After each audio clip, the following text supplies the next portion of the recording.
Bom, gente, bom dia. Agora nós iremos ver sobre a variação linguística e a caracterização de personagens, certo?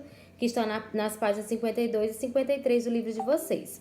Ontem vocês viram o que é variação linguística, né? Que é essas maneiras de falar das pessoas de acordo com a região, com a situação, com a profissão, tá?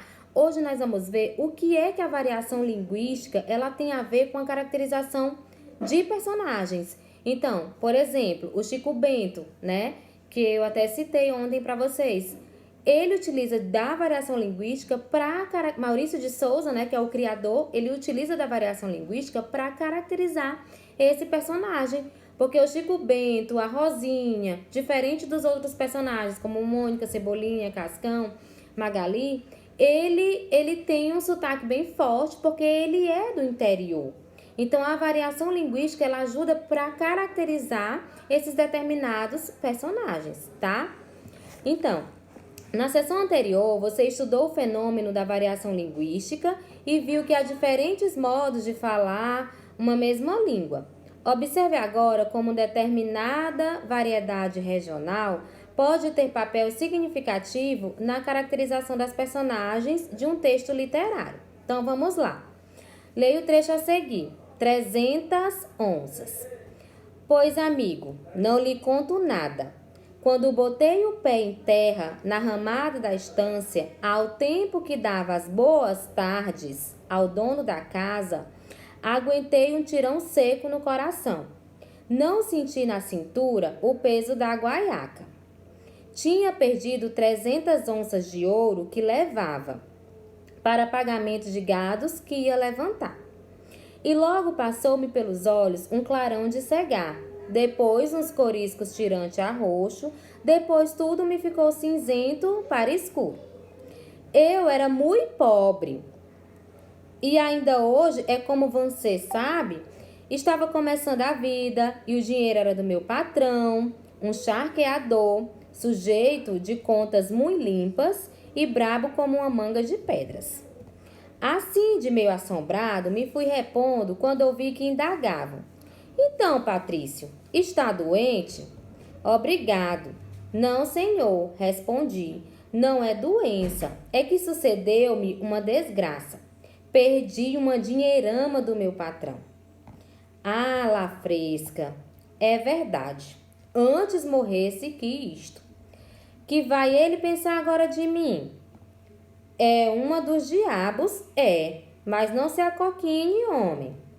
Nisto, o cuco brasino deu uns pulos ao focinho do cavalo, como querendo lambê-lo, e logo correu para a estrada aos latidos, e olhava-me, e vinha, e ia, e tornava a latir. Ah, e no repente lembrei-me de tudo. Parecia que estava vendo o lugar da cesteada, o banho, a arrumação das roupas, nos galhos de sarandi, e em cima de uma pedra a guaiaca, e por cima dela o cinto das armas. Tudo, vi tudo. Estava lá, na beirada do passo, a guaiaca, e o remédio era um só, tocar a meia rédea antes que os outros andantes passassem. Então, na letra A que se refere a palavra onças no título, né? 300 onças. Se for necessário, pesquise o significado dela em um dicionário, tá? Porque aí, gente, não é onça animal, não, tá? Depois que vocês lerem o texto, vocês vão entender que essas 300 onças está relacionada a outra coisa, certo? Letra B. De que outra forma esse título poderia ser compreendido? Agora que vocês já sabem o que são variações linguísticas, vocês vão compreender melhor essas questões.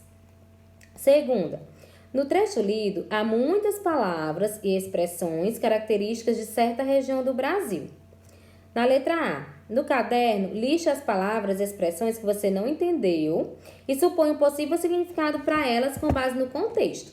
Então, você vai listar todas aquelas que você não entendeu, que não é da sua linguagem comum, tá? Que você usa no seu dia a dia. E na frente, você vai colocar um possível significado para elas, certo?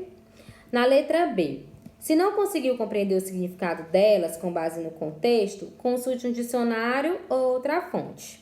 Você pode até perguntar para um parente seu, para um pai, para uma mãe, para um tio. Pode ser que eles tenham conhecimento dessa linguagem utilizada aí nesse texto. Na terceira, o conto está em primeira pessoa. Quem narra é o protagonista. Então, na letra A quem o protagonista está contando a história? Ele está contando a história para alguém. Para quem? Na letra B, indique uma característica do protagonista. Justifique sua resposta com um trecho do texto.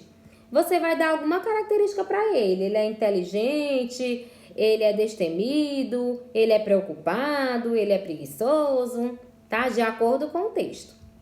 Letra C. Qual deve ser a profissão do protagonista? Então, ele trabalha com o quê? Depois que vocês leram o texto, vocês conseguem compreender com o que ele trabalha. Letra D. Em que região do país você supõe que ele viva? Que pistas e elementos do texto possibilitam chegar a essa conclusão? Então, qual é a região? Nordeste, Sul, Sudeste, Centro-Oeste? Como é que você percebeu que ele é dessa região? Na quarta, releia o trecho a seguir. Quando botei o pé em terra na ramada da estância, ao tempo que dava as boas tardes ao dono da casa, aguentei um tirão seco no coração. Não senti na cintura o peso da guaiaca. Então, na letra A, o trecho procura representar a maneira como a personagem fala. Que recursos são utilizados para isso? Copie no caderno as alternativas corretas. Então, ele utiliza emprego de registro informal, ele utiliza pontuação que reforça a expressividade, ele utiliza ausência de pontuação, ele utiliza emprego de registro formal, vocabulário erudito é um vocabulário antigo, vocabulário característico da região de origem do conto. Então, na letra A, você vai escrever quais são, tá? Os recursos utilizados pela personagem. Letra B, justifique as alternativas selecionadas com trechos do texto.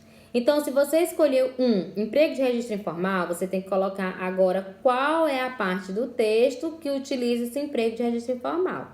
Para todas que você colocou na letra A, você vai colocar um exemplo na frente na letra B, tá? Quinta, a expressão tirão seco no coração não significa que a personagem levou um tiro de fato, mas teve um sobressalto, uma sensação de dor no peito provocada por um problema inesperado. O que aconteceu com o protagonista que o deixou preocupado?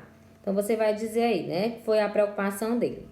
Na sexta, agora releia o outro trecho do texto. Nisto, o Cusco Brasino deu uns pulos ao focinho do cavalo, como querendo lambê-lo, e logo correu para a estrada aos latidos. E olhava-me, e vinha, e ia, e tornava a latir. E num repente lembrei-me de tudo. Então, na letra A. Nesse trecho, o narrador descreve as ações do Cusco Brasino.